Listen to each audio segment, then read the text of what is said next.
Hello again. Please welcome our next presenters, Charlie Pajares, Suzanne Brown, and the no-name Youth Ambassadors. They'll be presenting today about public outreach, but better.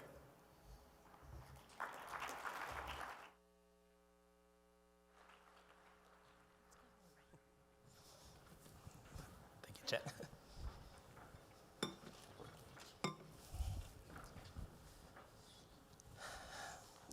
Good afternoon, everybody. It's an honor to be up here speaking to all of you today for the first time. And I'm very happy that I'm up here not by myself, but with probably the largest group of people that you're going to see up here on the stage this afternoon. A group of incredible partners that have been working with me for the last couple of years to explore new ways of doing community outreach.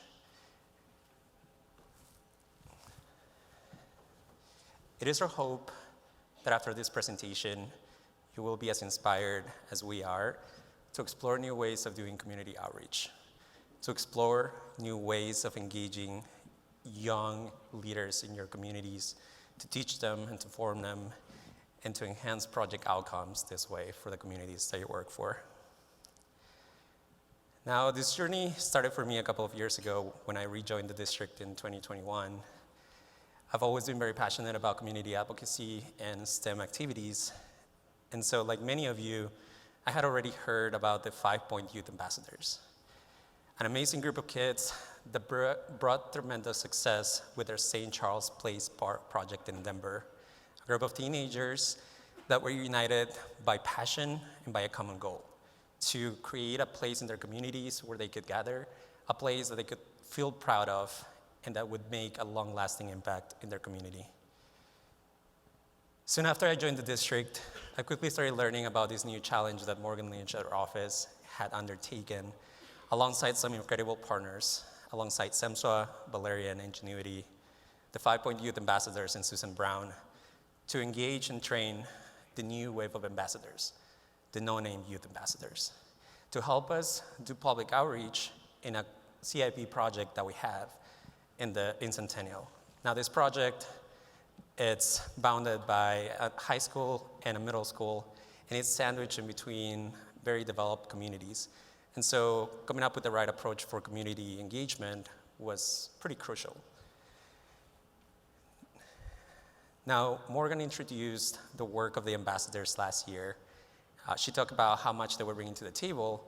And so when she reached out to me in 2022 and asked if I wanted to help her manage this group and kind of take things through to the finish line, I immediately said yes to the opportunity. They had done a lot of the work, so in my mind, I had envisioned meeting with them maybe a couple of times, doing a public meeting, and then we would be done, right? Not quite. I had completely underestimated how much horsepower and how much passion these teenagers were bringing to the table and how they wanted to change the face of public outreach. It went from meeting a couple of times to really meeting a bunch of times on site to talk about a strategy, to putting together trash pickup events for their community, to rehearsing their talks to the community, to rehearsing how they were gonna communicate the project to their community, to meeting every other week or every week on Teams after school to discuss news, to discuss the project, and to discuss what was coming next. It turned into a massive canvassing effort that was aimed to really reach every single person in their community that would be impacted by this project, to finally pulling together an amazing community celebration back in March. Now, this is just the tip of the iceberg, but before we get into the fun part, I want to make sure that we all understand the why. Why are we doing this?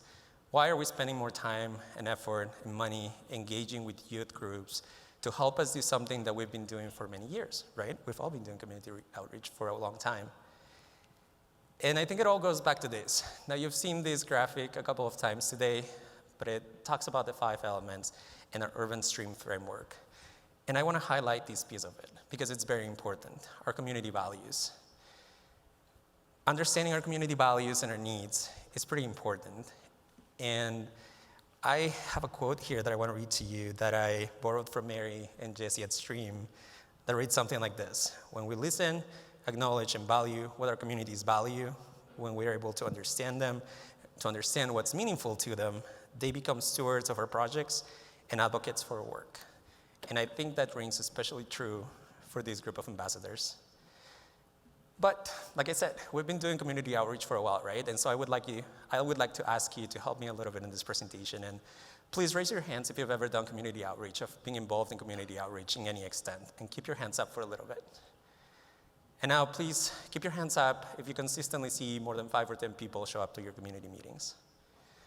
How about more than 20 or 30 people? More than 50 or 60 people? Well, I think it's clear that the landscape is changing, right? But why is it not working as well as we want it to? I mean, we put a lot of time and effort. It takes a lot of work to pull together these public meetings. Yet sometimes we're presented with pictures like this, where we have empty rooms and our design team's kind of waiting for people to show up, but nobody does. And when the opposite happens, sometimes it's not for the reasons that we would like them to be, right? And so what do you say we change this picture and we turn typical community outreach into public outreach that's led by our communities? What if we start working with youth groups to empower them, to teach them how to talk to their communities? What if we engage them early enough to help us shape what our projects look like, what the message looks like, and in particular, what the delivery is? What if we turn public meetings into community celebrations where people can come out and really appreciate what they value the most, their community members?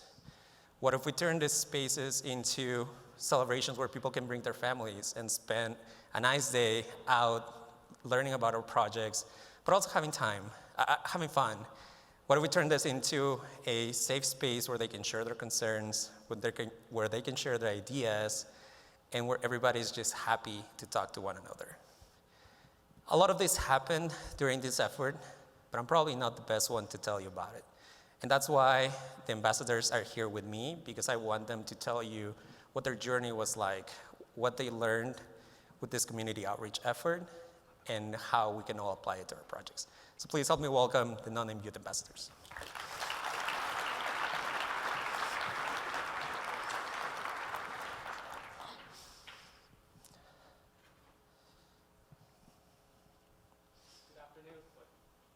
Short. Good afternoon. My name is Nora's son. And my name is Chris. And we are the co-founders of the No Name Youth Ambassadors. To begin, on behalf of the entire team, we would just like to thank everyone here for just being willing to have us here. As you can tell, the NNYA is composed entirely of teenagers. And so I think we all understand just how grand of an opportunity it is to just be here and to be speaking to all of you today. But by now, you're probably wondering, what is the NNYA? So we'd like to give you a little insight into our team's history. So let's start at the beginning, and more specifically with 13-year-old me in 7th grade at the peak of the COVID-19 pandemic. In April of 2021, I was contacted by a veteran landscape architect, Susan Brown. Now, before we met Susan, she ran a little experiment that you guys might know of called the 5-Point Youth Ambassadors. And what she discovered is that when you arm teenagers with both power and motivation, they can actually surprise you with what they can come up with. And so basically, she asked me, "You want to start a team?" And I was like, "Yeah." But in all seriousness, we spent weeks deciding how we wanted to recruit, where we wanted to recruit, specifically what did we want from this team. Little did I know that almost exactly 2 years later, we'd be in front of all of you speaking. Now, eventually I was pulled into the team as well, and then the next step was recruitment. So we each hand-selected a multitude of talented individuals, all kids and all fantastic. And then, like any normal teenager would, we then pushed all potential team members into excruciating interviews. But through these interviews, we found our team. We began online meetings for the next 2 years. Each member brought something special to this project. There was, however, one commonality among all members. Every single person wanted the chance to take this opportunity and make the unnamed creek not just safe and improved, but something that only our community could make. So let's hear from these individuals.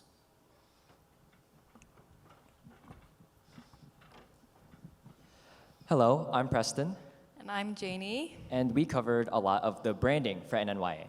Now, branding doesn't usually jump out as an immediate top priority for groups like ours, but an issue arose in that we were trying to define the mysterious, nebulous group that is teenagers. Branding for us became a key moment in establishing our identity, the cross-section between professionalism and a healthy dose of lightheartedness. Now, we already have a pretty unique name being called No Name Youth Ambassadors, but we knew we would still have to have a logo to represent our group when other people who had not heard of us would be able to recognize us. And so I began first thing on deciding a logo for the team. Now, even though I was designing the logo, I made sure to involve the opinions of every other group member, simply because we wanted this logo to represent our group and our values. And so whether it was the first iterations to the color of the font and the type of font and the actual final product, but the colors of the logo itself. We voted through this the entire way through just so we can get a logo that we felt represented us as a group.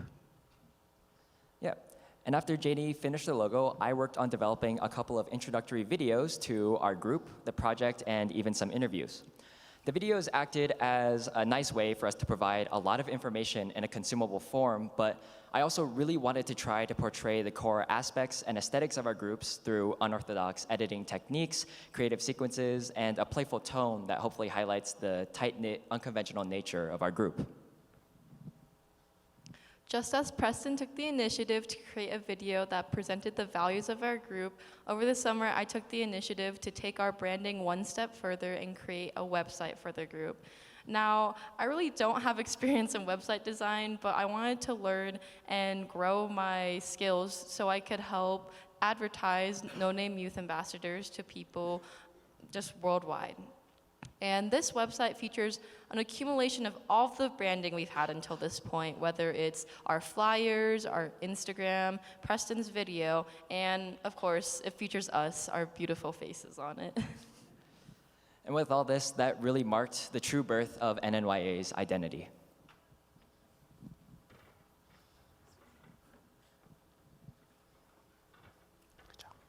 All right, so now we can move on to the community outreach portion of the presentation, which I'm sure you're all so excited to hear about. So, hi, my name is Sarah. And my name's Evie. And we worked hard on the community outreach, awareness, and engagement portion of this project. After helping out with the initial project designs, outreach was really one of the main purposes of this group, and so we really wanted to be able to create an effective, efficient way to succeed in our goals with it. And as a youth group, we were put in the unique position to not only be able to have an impact, but to engage in our community through a multitude of various methods. We knew we had to communicate and update the community about the changes being made in their own backyards. And to do this, we decided the best and most efficient way was through social media. We decided to build an audience through Facebook, Instagram, and Twitter by posting weekly about the updates about the creek, the members, and other events that NNYA has planned. Now, for the interaction portion of this presentation, everyone please take out your phones. Go to Instagram, Facebook, or Twitter. No Name Youth Ambassadors on Facebook, NNYA_CO on Instagram and Twitter. There's a big button that says follow. You all should hit it. Continuing on, we knew this was extremely valuable for the project to get immediate and direct feedback from the community themselves. We knew we wanted a wide range of people and not just the homeowners. We decided Facebook would be a great opportunity to reach an older demographic, and by using Instagram and YouTube, we'll reach a younger audience. We tried other applications like Nextdoor, but we found it had very limited benefit, and there was a lot of surrounding complications with surrounding residencies. However, experimenting with different social media platforms and techniques helped us figure out the best and most efficient way to give information out about the project to the demographic we were looking for. In addition to connecting over social media and internet correspondences, one of the most important parts for our group was the opportunity to get information out to the community and interact with them face to face. One way we did this was through door-to-door canvassing. The first time we went door-to-door canvassing was way back in March of 2022 to get in contact with the 5 residences that were directly impacted by the trail realignments. For this, we were in the first iterations of a general flyer, but we also made a detailed, personalized flyer for the residences in order for them to get as much accurate information about how this would affect them as possible. However, this expedition had a limited amount of success, as while flyers were left, we weren't able to get in contact with any of the residences directly. This gave us a direction to go for future outreach. Continuing on, in the summer of 2022, we decided that we wanted to try canvassing again. And this time we were expanding our efforts to include all of the surrounding neighborhoods, or really the direct surrounding neighborhood that is next to the creek and the schools. So however, we knew that we needed to have a different approach than we took last time in order to have success.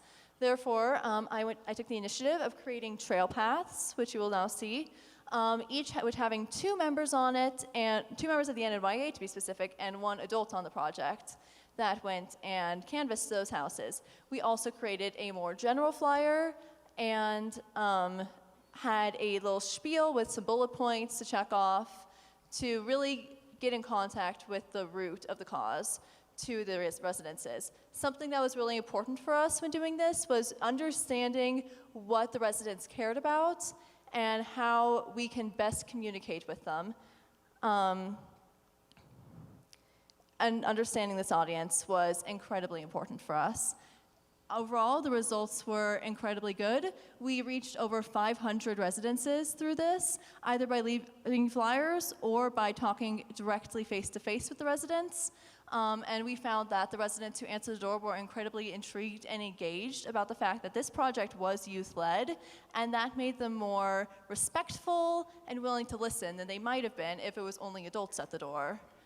Taking this learning we gained from the ability to the impact of youth on residences such as these, we then continued our community outreach efforts through the schools. We earlier this year held a trash pickup, which included advertising through social media and through the schools, and this had a resounding youth, this included many youth showed up. And really through all of this, we have found that with canvassing, through outreach, it's hit or miss what canvassing or youth impact will have, but those who get themselves involved and those who answer the door are intrigued and engaged and genuinely care, which is the audience we're trying to reach through all of these efforts.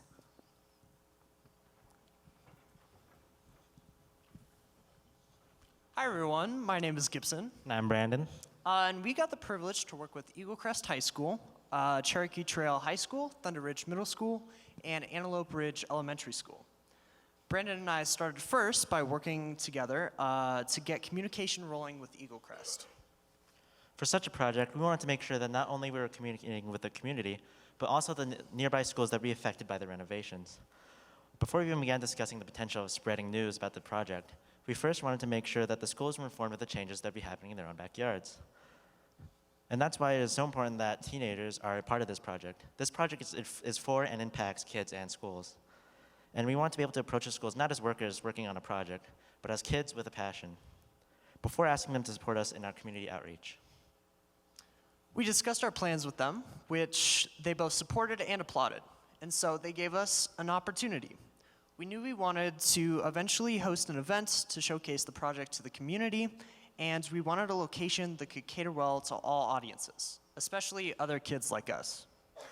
Because of its familiarity and its proximity to the creek, Eagle Crest was that perfect location.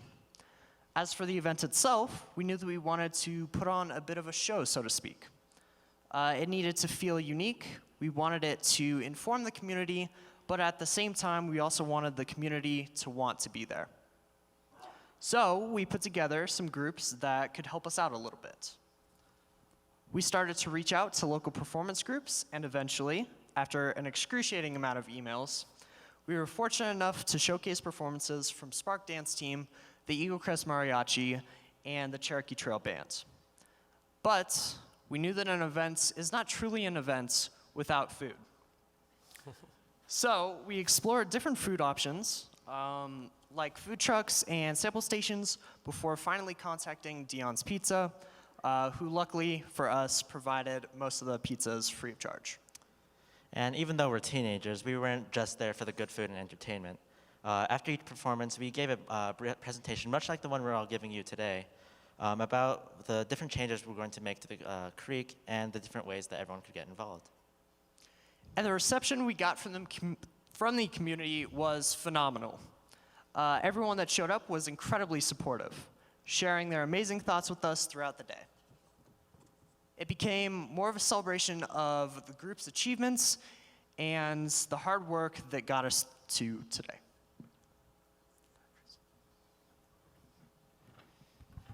And now we're here. We're standing here in front of you guys, thank you again, with 2 years worth of efforts summed up in about 10 minutes. And now, our group, we finally have a chance to look back on everything we've done, everything we've learned, and most importantly, everything that our community now has. And that is why. That's the importance of having youth in a project like this.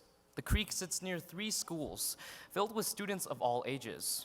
For this project, it was almost necessary to have youth representation. In the span of 2 years, we not only fulfilled the project's basic requirements, but we also created a team in the process.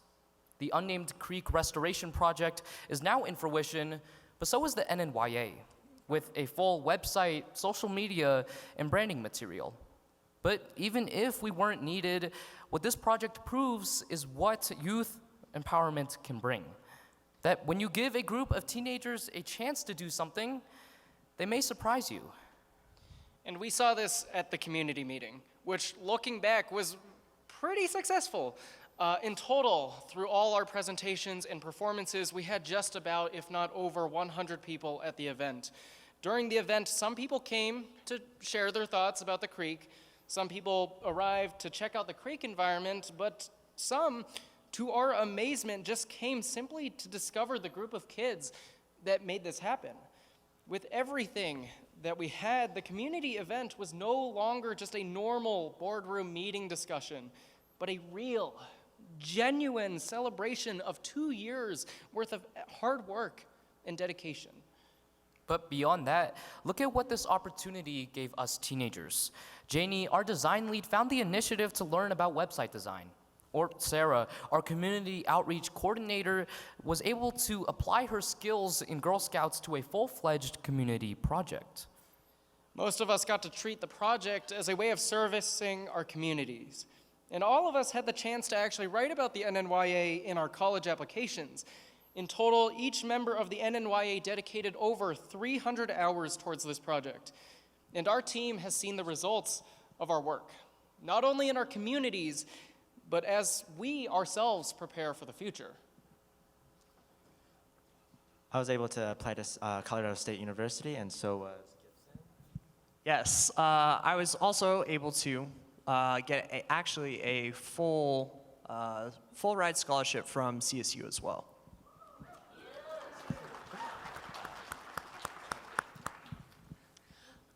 I was able to gain music scholarships to the University of Northern Colorado, the University of Oregon, and Case Western Reserve.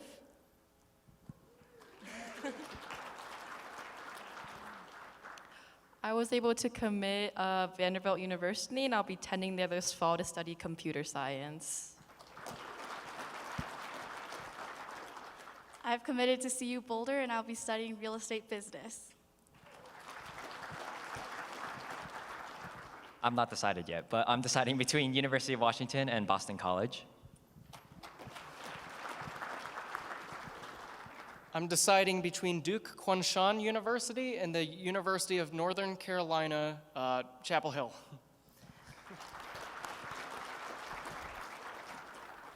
And I am still in high school. But it's a good thing that I am. Because with another 3 years of high school, I'll continue to build and expand this team through new projects, new members, and new opportunities. While this project may be over, the framework for youth advocacy has just started. And here is Susan Brown, who will tell you more about the future.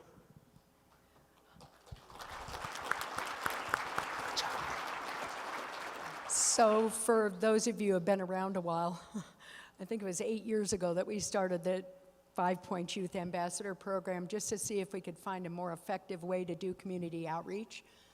And they were phenomenal.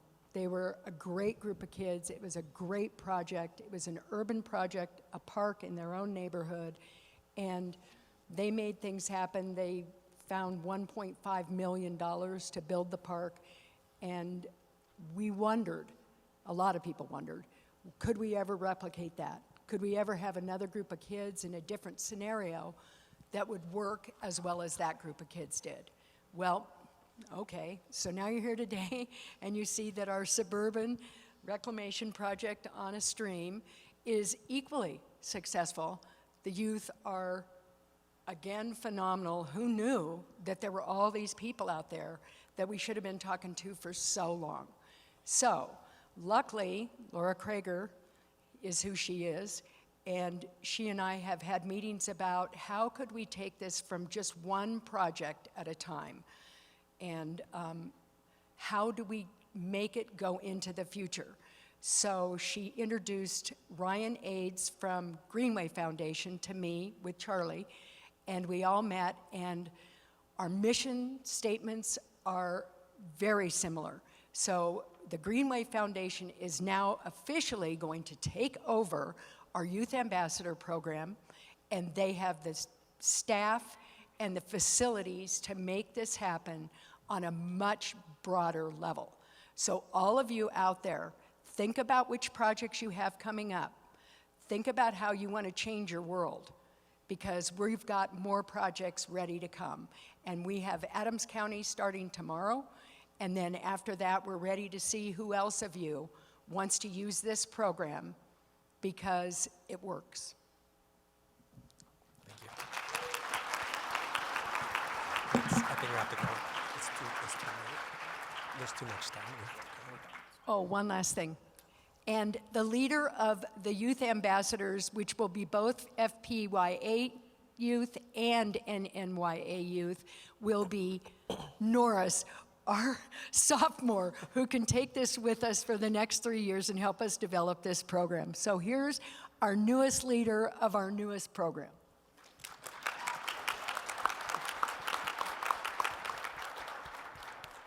Yeah, hi. I didn't know she was going to do that. So, yes, I will be leading. I am currently a freshman, and so I have a while. This has really been a unique opportunity, and I think when we started this, we wanted to give as many people, as many teenagers, the chance to use their voice, the chance for them to represent their community and enact real change. And I think with the Greenway Foundation, we'll be able to do it on a larger scale, on a much larger scale than what me and Susan could have ever just done on our own. And I think giving every teenager the shot to do something special for the community, well, it's special. So thank you. Let's go.